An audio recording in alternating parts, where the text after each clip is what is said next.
দর্শক, এবারে দেখব দেশের আরও কিছু টুকরো খবর সংবাদ সংক্ষেপের আলোচনা।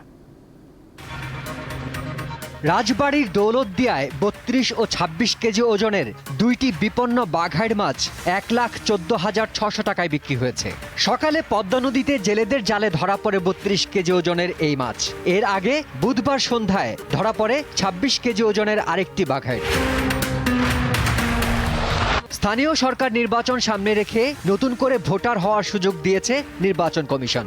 আগামী ৩১ জুলাই পর্যন্ত ভোটার তালিকায় নাম অন্তর্ভুক্ত করা যাবে।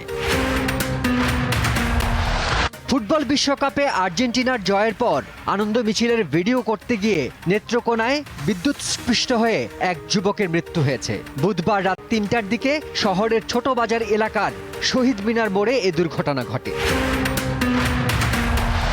মৌলভীবাজারের শ্রীমঙ্গলে জুবায়ের আহমেদ নামের এক ব্যক্তির বাড়ি থেকে একটি অজগর উদ্ধার করেছে বাংলাদেশ বন্যপ্রাণী সেবা ফাউন্ডেশন। বৃহস্পতিবার দুপুরে শ্রীমঙ্গল উত্তর ভাড়াউড়া এলাকার ওই বাড়ি থেকে সাপটি উদ্ধার করা হয়।